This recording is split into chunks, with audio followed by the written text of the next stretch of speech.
So now I'm going to ask for a volunteer to read a passage that's located in your folder.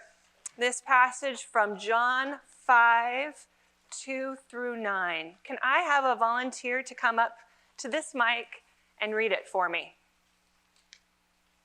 Oh, way to go. I love this. Thank you. Please.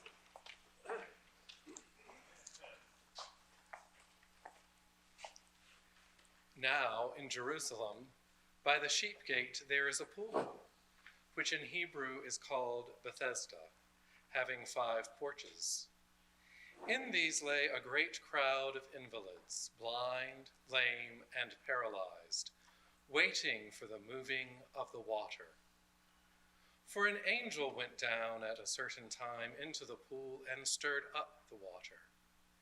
After the stirring of the water, whoever stepped in first was healed of whatever disease he had. A certain man was there who had an illness for 38 years.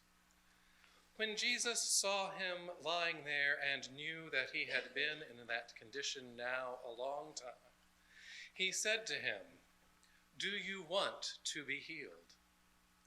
The sick man answered him, "Sir, I have no one to put me into the pool when the water is stirred. But while I am coming, another steps down before me."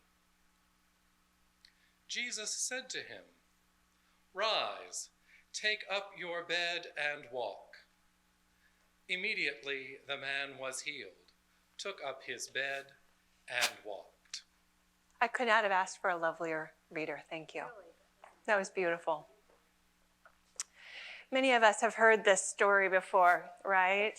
Of the man lying at the pool of Bethesda. He's lying there for years and years and years, lying there. And then this Jesus comes to him and says, "Hey, you want to be healed?" And the guy looks up at Jesus and is like, "Yeah," right? Like, "Yes, I want to be healed. This is why I'm here." And I can imagine, if I were to put my own narrative into this story, I can imagine looking up at Jesus and being like, "I've been waiting here, but everyone beats me to this water. Everyone beats me to the water. I don't have the time. I don't have the community support. There aren't volunteers. I don't have the people who are willing to come up behind me and bring me to the water to be healed, Jesus. I'm doing what I can, and I can't get it done. So yeah, you asked me, I want to be healed, and I do." And Jesus hears it and says, "Rise, take up your bed, and walk." About 2 years ago, I was part of a group out of Duke, and it was a bunch of leaders in the field of Christianity. And one of the leaders was this amazing AME minister who did such an excellent job of increasing the membership at her church in Maryland up to 300 that they decided at her denominational level to send her to a dwindling parish in Lynn, Massachusetts with about 40 people, and to move her from full-time to barely half-time. Young mom, 4, had lots and lots of Ivy League debt because she was real smart, and she was in seminary, and she had a lot of debt.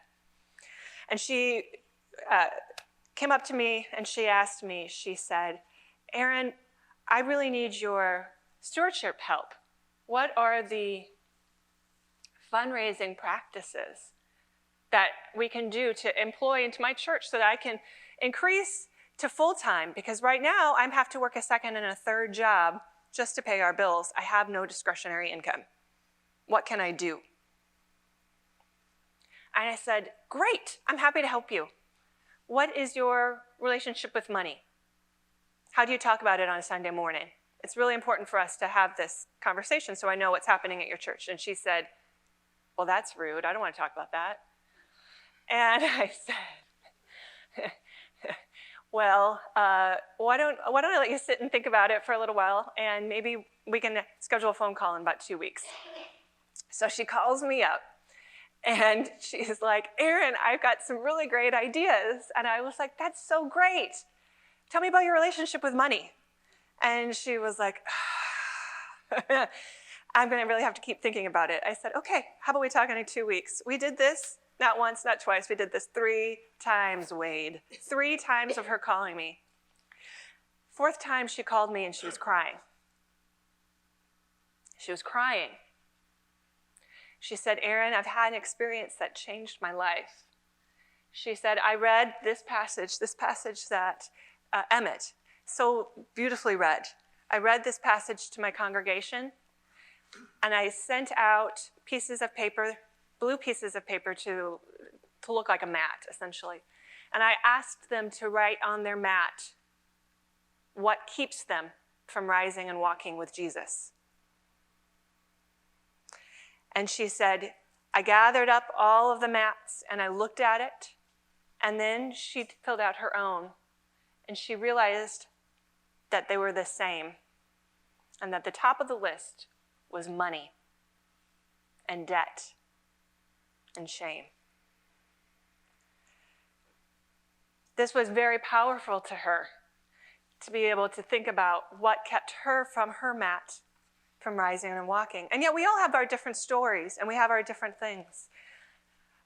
In your booklet below, you'll see some questions that are attached to this.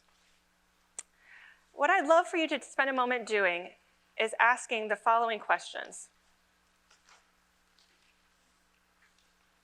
What keeps you on your mat in this ministry that you're engaged in your relationship with God and money? What would need to change for you to adopt a different idea in theology of money? And finally, where do you find love in this? I'd like you to spend about 5 minutes. I have a good clock right here. I'll keep track, I promise. Spending some time with these questions.